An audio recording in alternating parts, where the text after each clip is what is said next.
Oke, sekarang kita mempelajari termometer. Termometer itu untuk mengukur apa? Iya, untuk mengukur suhu. Biasanya termometer itu bentuknya seperti ini ya, terdiri dari pipa yang sangat tipis, sangat kecil. Kemudian di bawahnya itu adalah lapisan kaca yang sangat tipis. Tujuannya apa? Kenapa harus tipis? Supaya mempermudah pertukaran dengan suhu di luar gitu ya. Jadi suhu dari luar ini bisa bertukar ke sini. Oke? Nah, oke, sebenarnya termometer udah kayak gini aja, cuman yang beredar di pasaran biasanya dilengkapi dengan papan gitu ya. Tujuan papan ini ya hanya supaya termometernya ini tidak gampang rusak. Intinya sebenarnya termometernya cuma bagian ininya aja. Oke, termometer ini diisikan dengan suatu cairan. Suatu cairan yang diisikan di termometer biasanya paling sering kita lihat itu adalah raksa ya. Raksa. Oke, air raksa. Nah, pada prinsipnya kamu bisa lihat kalau termometer ini dipanaskan, ya bisa dilihat di situ ya. Dia kalau dipanaskan, maka air raksanya ini akan memuai. Nah, memuai dia akan naik naik naik naik gitu ya. Dia akan naik naik naik dan seterusnya. Oke, memuai terus. Kemudian, kalau dia didinginkan, dia akan menurun. Jadi kalau misalkan termometer ini didinginkan, dikasih dengan batu es, banyak batu es seperti itu ya. Pokoknya dikasih batu es deh. Pokoknya didinginkan, apapun, gimana pun caranya. Didinginkan, maka si air raksanya ini akan menyusut. Menyusut. Nah, seperti itu. Oke.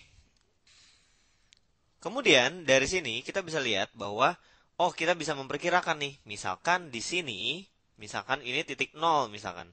Kemudian titik air itu mendidih, misalkan titik itu 100 gitu ya. 100 derajat.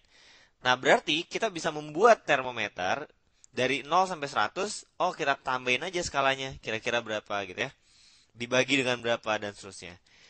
Nah, artinya skala-skala di sini di termometer ini menunjukkan bahwa dia di antara berapa sampai berapa. Pokoknya kayak gitu. Oke, termometer yang paling sering dipakai di Indonesia itu adalah termometer Celcius. Celcius. Jadi skalanya itu skala Celcius.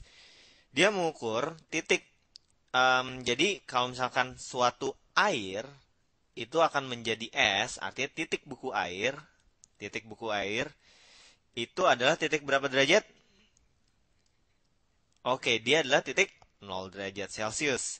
Jadi, untuk termometer Celcius, air itu dianggap 0 derajat pada saat dia membeku gitu ya. Oke, kemudian ketika air itu dididihkan oleh sesuatu, maka dia akan mencapai suhu yang sangat panas. Dan ketika suatu termometer Celcius diletakkan di air yang mendidih ini, dia akan mencapai titik berapa derajat? Iya, dia akan mencapai 100 derajat Celcius. Oke, jadi gitu ya. Untuk termometer Celcius, titik bukunya berapa?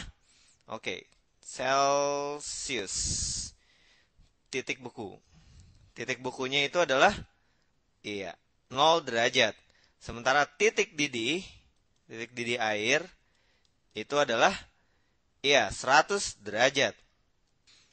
Oke, selain Celcius, ada juga termometer Reaumur ya. Reaumur.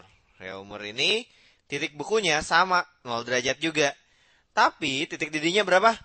Cuman 80 derajat gitu ya. Oke. Kemudian yang terakhir ada lagi Fahrenheit. Dia ini titik bukunya itu adalah 32 derajat. Sementara titik didihnya itu adalah 212 derajat.